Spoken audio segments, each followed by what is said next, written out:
ወላዲና ብሰፊሑ ገሊፆሞ እዮም ብጣዕሚ ብእውነት ሰናይ ነገር እዩ ሰናይ መጽናዕቲ ቃል እዩ ሰናይ መልእኽቲ እዮም ሂቦምና እሱ ኣብ ተግባር መዋዕል እዩ ካባና ትጽቢት ዝግበር ንእሽተይ ትርእሲ ወይም ትዛዕባ ንእሽተይ ትሕዝ ለብልና ልሕዝን ልነክእ ነገር ስለዝኾነ أم أرثوذكساويان أم كريستيان لعلمنم كجنغنا لقبو نجر عاوز بالعلمنم كل يخلي كل التموتيو ناس موت بتشاي وقنيبزي عرسخا متفا مالت خال آي موت لنفسخا موساخي لنفسخا لمقتالي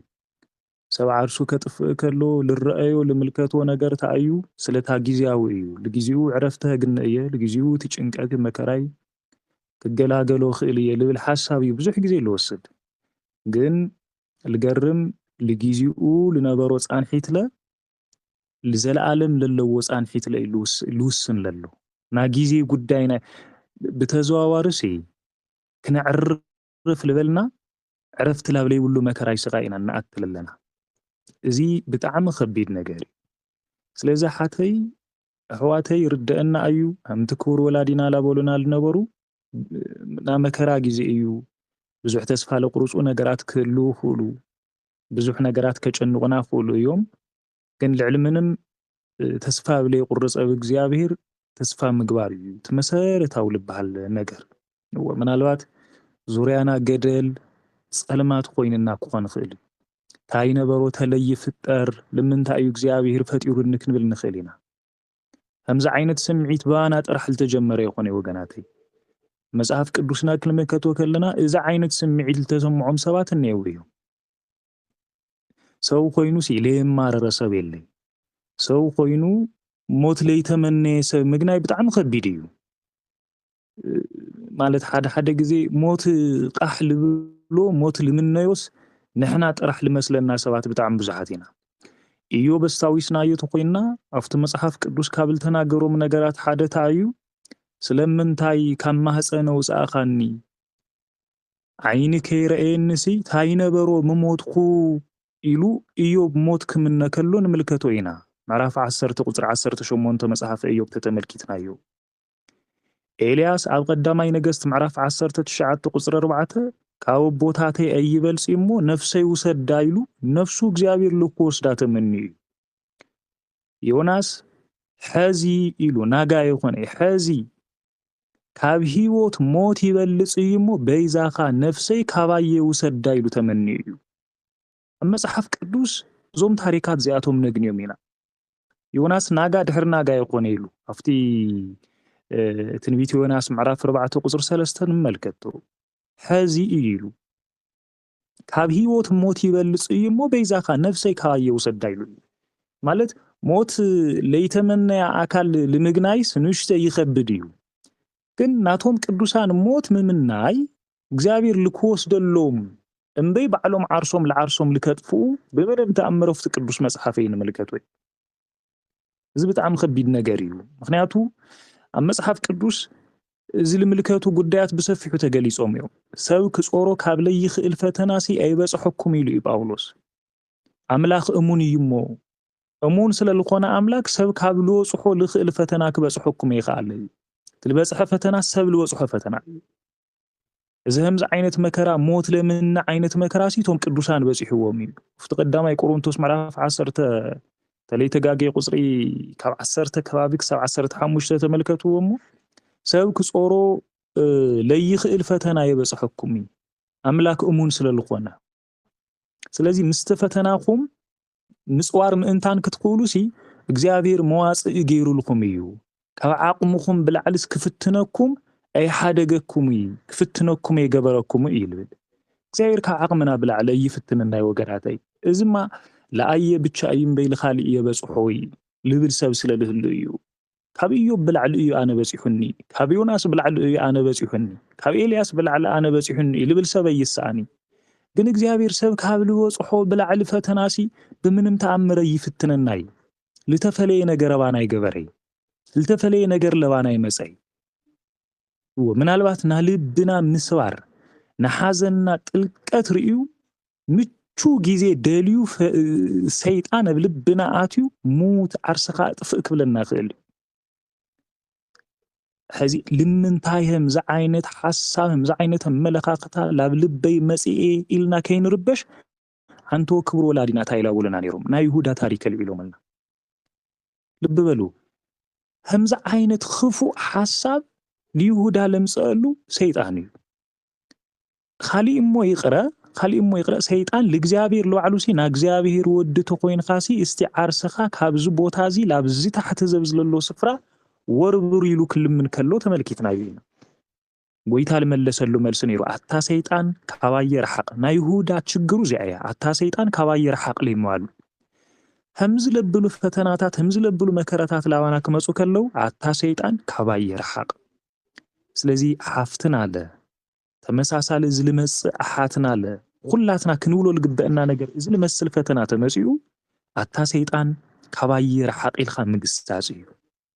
ካባየር ሐቅ زيات أحباي لسيطان نهبو قصاصي خمزة عينة حسابنا እግዚአብሔር حساب يكون نا سيطاني كباير حق لببلو إذا كن قصصو لبالنا نقري زيات هيلنا ياتانا لهم عنت معال تتحلف فيها خفوء سمعتاتنا كوانا يرحق ايوم عزنا بحتاونتنا تسفى بيسنتنا إذا كوانا يرحق ايوم تسألمات كوقح ايوم تلتاز عاصو كخفتي اتشجر لبلنايو بعوي سنسلتي غانغوچريل تچنكر المسلنا ነገር ክፍታህዩ ትርጉም ላይ ሁሉ ነገር ኮኒ ስለዚህ እዚ ክገብር ልልኽእል ለእግዚአብሔር ምን ሕፃን ታዩ ለሞተል ተገላገለ ልባሃል ቢሉ ኳስነዩ ሰብስ ለጊዜያው ሕመሙ ከዕግሰሉ ልደል ነገር ታዩ ሞት ምምራጽ እዩ ስለዚህ ታይብሃል ለሞተ ተገላገለ ትባሃል ሰሜናይና موت عرفت كون لخيل بإግዚአብሔር كنصوع كلنا أيوم بي عرسنا لعرسنا كنطف كلنا يخوني وجناتي لموت تجلاجل لبها لإግዚአብሔር اندحر وسيدو أيو وعرسخا لعرسخا طفيقا لموت تجلاجل كي يخونسي لموت داقم موت أيو هو خلي من مخنيات كله يخلي أحدي أفتم مصحف قدوس جبر حواريات معرف 16 كنملكت كلنا توم حواريات لتناገሩ ወቃልነው አንታሰብ አብገዛ ርእስካሲ ሓንቲ خفو ነገር ከይትገብር ኢሎም ይመልስ መልሶምሉ አርሱ ከጥፍ እደል ይነሩ ጳውሎስና ሲላስ በእስር ቤት ተብል ነበርሉ ጊዜ ሰዓት ጳውሎስና ሲላስ ጠፊኦም እዮም አምሊጦም እዮም አይሁድ ከቀትሉን እዮም ለቤተሰበይም ከጥፉዎም እዮም ይሉ እዚ ካብ ልርኢ ኢሉ ሰይፈው ጽዩ አርሱ ከቀትል በስ ሐሰበ አታሰብ አብርዕስኻ ሓንቲ خفو ነገር ከይትገብር ኢሎም እዚ ታዩ ቴልናሲ ሕማቅ ነገር ኣብ ዓርስኻ ምግባር እዩ ኣብ ዓርስኻ ሞት ምፍራድ እዩ ወገናተይ ልምንታይ ንስኻትኩም ብደም ተገዚኡኩም ይኹም በዋጋ ተገዚኡኩም ይኹም እሞ ኣብ ገዛእ ስጋኩም ስልጣን የብልኩምን ሓይል የብልኩምን ተባሂልና ተነገርና ይፍቲ ቆሮንቶስ ቀዳማይ ቆሮንቶስ ምዕራፍ 6 መወዳእታ ቁጽር ከባቢ ክንምልከቶ ከለና ስለዚህ በስጋኩም ለእግዚአብሔር ክብሩ ኢና ተባሂልና አርሰናና ምጥፋእ ስልጣኑ የብልና ወገናተይ ልብበሉ ሰዓድ ነገር ከዘኻኽረክን ሓተይ እዚ ተመሳሳል ለብርእሱኩም ለመጽ ወገናተይ ሓደ ነገር ከዘኻኽረኩም ብልተኸበረና እግዚአብሔር ደም ሊተገዘአ ሰብ ከመይ ገይሩ ለሰይጣን ተመሓላሊፉ ክወሃብ ክኽእል ነይሩ أي تقتل لتوهال حق لتوهاو كبور ودسب همي جيرو بيت مقدس كريستوس لخونه العرسو يقتل أي تقتل لبلت إزازكو لسبب طرح يخوني لعرسخا بعرسخا مقتاليو لخالي مقتال بتشا يخوني أي تقتل بالحق توهيبو بيت مقدس سبنت ناسي نابعلنا يخوني نا كريستوسيو بزوح غزي بلو إيز قدايزي مبزحتينا سبات حاتيات كاب نسرحلهم مخنياتاتي منقدتاتي حادثة أيو تتواهيلو عرسنا نا عرسنا سلالمسلنا أيو بعلنا نا بعلنا سلالمسلنا أبعلنا دليتي تقبر قطعي موشقرني أوين هنبل ديقا مانم نا بعلو يلي كفتر كلو بإግዚአብሔር تفتيرو لإግዚአብሔር تفتيرو كاب إግዚአብሔር تفتيرو كنبر كلو لإግዚአብሔር يكنبر للو مودعت على لا بإግዚአብሔር يلخد فرد لقن لك كاب إግዚአብሔር عرسنا يخوناي نا እግዚአብሔርና ስለዚህ ብዙ ጊዜ ዓርስና ክንቀትል ዓርስና ክነጥፍእ ዓርስና ኣብ ሰብነት ቤተ መቅደስና ሕማቕ ክንገብር ክንምኩር ከለና እንቐትለለና ምቕታልነት ልኻሊእ ካብ ምቕታል ምንም ልነኣእስ ነገር ጌርና ክንወስዶ ክንኽእል የብልና ሓደ እዩ ጳውሎስ እዚ ልምልከት ክናገር ከሎ ማንም ናእግዚአብሔር ቤተ መቅደስ እንተፍሪሱ እግዚአብሔር ንዕኡ እውን ከፍርሶ እዩ ናእግዚአብሔር ቤተ መቅደስ ቅዱስ እዩ እሞ እዚ እውን ንስኻትኩም ኢኹም ኢሉና እዩ ቀዳማይ ቆሮንቶስ መልእክቱ ምዕራፍ 3 ማንም ናእግዚአብሔር ቤተ መቅደስ እንተፍሪሱ እግዚአብሔር ንዕኡ ከፍርሶ እዩ እግዚአብሔር ከፍርሰና ንደሊ ዲና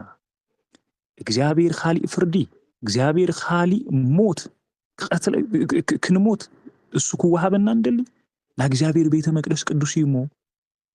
እሱ እውን ንስኻትኩም ኢኹም ተባሂሉ ተነጊሩና እዩ ወሰበቀ እዩምና ክኾን ክእል እዩ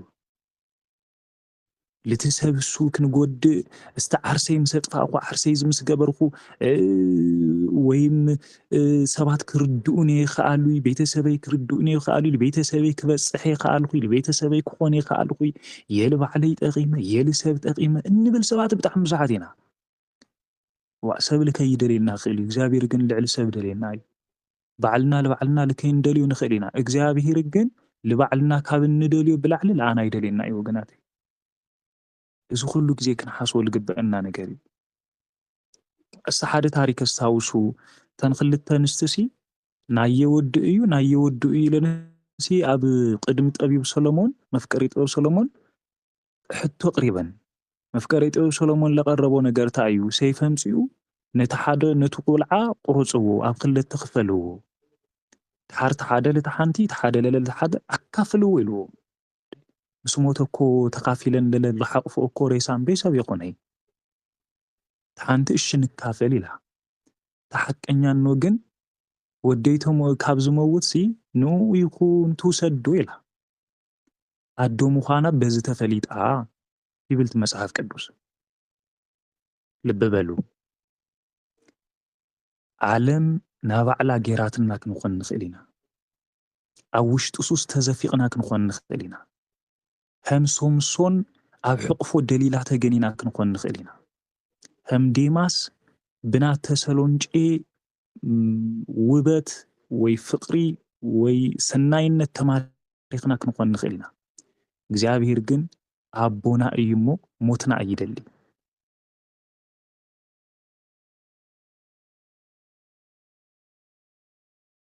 ሞዋቲ ሞት ኣይፈቅድን እሞ ይብል ጎይታ እግዚአብሔር ተባሂሉ ተጻሒፉ እዩ ስለዚ ተመለሱ ብህይወት ንበሩ ይብል ሕዝቅኤል ኣብ ምዕራፍ 18 ቁጽር 32 ናይቲ ሞዋቲ ሞት ኣይፈቅድን እሞ ይብል ጌታ እግዚአብሔር እሱ ይብል ናይ ይሁዳ ዓብይ ኃጢአት እምታንቶ ክብሩ ወላዲና ላበሉና ለነበሩ ትለዓበየ ኃጢአት ለጎይታ ምሻጡ ይኾነይ ትለዓበየ ኃጢአት ዓርሱ መጥፉ እግዚአብሔር ብጣዕሚ ለሐዝኖሲ ካብ በደልና ክንምለስ ተለይኽኢልናና ብእግዚአብሔር ተስፋ ተቆሪጽና ዓርሰና እንድሕር ጎዲና እግዚአብሔር ካብ ዝብላዕ ልሕዝኖ ምንም ነገር የለይ እግዚአብሔር ብጣዕሚ ለሐዝን በዚ እዩ ስለዚ እቲ ናእስር ቤት ሓላዊ ካብ ድቃሱ ተሲኡ እቲ ነገራት ምስረኤ ገዛታት ተኸፊቱ ምስረኤ ዓርሱ ከጥፍእ ምስ ደለየ ጳውሎስና ሲላስ ልነገርዎ ነገር ኩላትና ኣብዚ ቦታ ዘለና ኢና እሞ ዓርስኻሲ ከይተጥፍእ ኢሎም ተናገርዎ ህም ልብል እዚ እስረኛ ዘብዝለሎ ለምለጡ መሲልዎ እዩ ህምዚ ኢሉ ነይሩ ኩላትና ኣብዚ ነና እሞ ዓርስኻ ክፉእ ነገር ኣይትግበር ሕዚ ትልበሉ ተስፋ ስለልቁረጽናሲ ለምለጥና ዶ ይመስለኩም ልብ በሉ እዚ ሰብ እዚ ተስፋ ቆሪጹ ነይሩ ለምለጡ መሲልዎ እስቲ ተስፋ ቆሪጽና ለለናሲ ታይ ለምለጠ መሲሉና ኢና ተስፋ ቆሪጽና ለለና ታይ ልሰዓና መሲሉና ኢና ተስፋ ቆሪጽና ለለና ስለዚ ወገናተይ ካብዚ ክፉ ዓይነት ሓሳብ እዚ ከምታ አንቶ ለልዕልናዮ አንታ ሰይጣን ካባይ ረሓቅ ልብል መልሲ ምምላስ እዩ ድሓር ታይልና ንፍክረሉ ታይልና ንዝምረሉ ልዚ ጸላእየይ እንተ ወደቕኩ እኳ ክለዓል እየ ኣብ ውሽጢ ጸልማት እኳ ተተቐመጥሁ እግዚአብሔር ብርሃን ክኾነኒ እዩ እሞ ብኣየ ደስ ይበልኻ ኢልና ኢና ክንዝምር ልግበአና እምበይ ገልቢጥና ጸላእየይ ደስ ይበልካ እወ ተወደቕኩለ ወዲቀህ ቀር እየ ኣብ ጸልማት እየ እኒአኹሞ ኣይወፂ ተመሊሰ ጸልማት ክነብር እየ እሞ ደስ ይበልካ ኢልና ክንዝምር የብልናይ ካባየ ርሓቕ ተወደቕኩ እኳ ክለዓል እየ ተስፋ ተቆረጽኩ እኳ ተስፋ ብለይ ይቁረጹ ተስፋ ብልህብ ኣምላክ ክለዓል እየ ኢልና ክንልለዓል ልግበአና ነገራት እዩ ኣንዊሕ ኢልኩም መስለኒ ወገናተይ ብጣዕሚ ምስ ይቅርታ ስለዚ ክቡር ወላዲና ዓንቶ ብሰፊሑ ላገለጹልና ስለልነበሩ ኣብዚ ምድግጋም ልግባእ ነገር የኾነ ግን ስለልትሰምዐኒ ኣነምቲ ጉዳይ ቀሊል ጉዳይ ስለለይኮነ ብጣዕሚ ልሕዝን ነገር ስለልኾነ ብዙሓት ሰባት ኣብዚ ግዜ ኣብዚ ሰዓት እዚ ብተደጋጋሚ